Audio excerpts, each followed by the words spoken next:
We have a very special guest today that's going to show you how to make the perfect truffle roast chicken. This is a big treat for all of you watching the show today because you get to learn how to properly roast a chicken.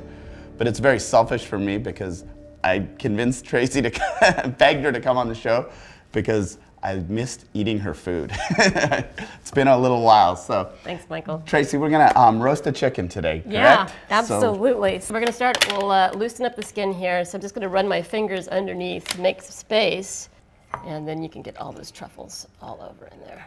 And if you didn't have truffles, what would you recommend?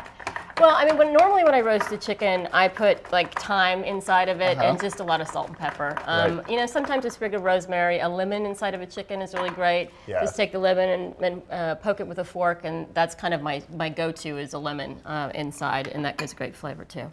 All right, so I'm going to put a little bit of butter underneath the skin as well, and that just sort of helps baste the chicken as it goes.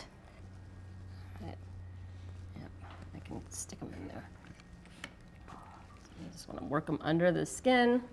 Yeah, you don't want to be afraid to, you know, touch your chicken and try and get these all the way in there. You know, you're going to get a little bit of tear on the bottom here just because you're sort of, you know, trying to get around to where the thigh and leg are, depending on how long your fingers are. Mine are a little shorter. You just want to make sure that there's plenty of salt, and it's always more really than you think it's going to be, right? I mean, you can always season a little bit at the end, but you really want to make sure that there's a good amount of salt.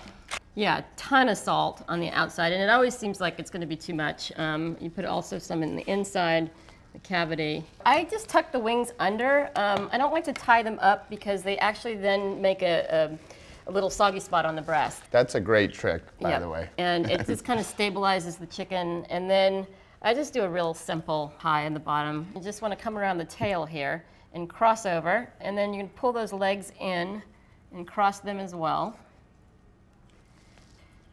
And then just tie a knot, and that's it. 450, and you go with that until it gets nice and brown. That's going to vary depending on what the true temperature is, but probably around half an hour, 20 minutes, half an hour to get it nice and brown, and then turn it down and let it cook another half hour. Oh my God. Gorgeous, huh? Beautiful. Yeah. Beautiful, crispy skin. Yeah. Gorgeous. It has been resting about 10 minutes out of the oven, so. Ooh, look at those juices. Yeah. Okay, let's carve this. So. And just get rid of our strings here. Our favorite little parts here, the tail, the Pope's nose. So take the legs off first. I just want to pop that bone. Legs first, and then take the wings off. Right down the breastbone, come around the wishbone, and then the breast just kind of peels off. Wow, that breast is perfect.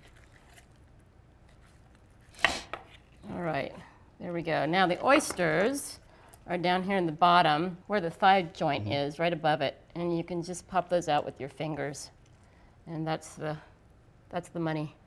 Oh, wow. All right, we're not sharing those. No, we're gonna eat these. Oh. Right, where all the juices happen. And then separate the thighs and leg, and slice the breast into a few pieces. This is a nice big chicken. Oh. And I always, you know, do it kind of rustic. I don't make it like super fancy on the platter. Oh. Now, what would you give to be sitting at Traci's dinner table? Thanks, Michael. Thank you so much, Traci. For this amazing recipe, subscribe to Cook, Taste, Eat.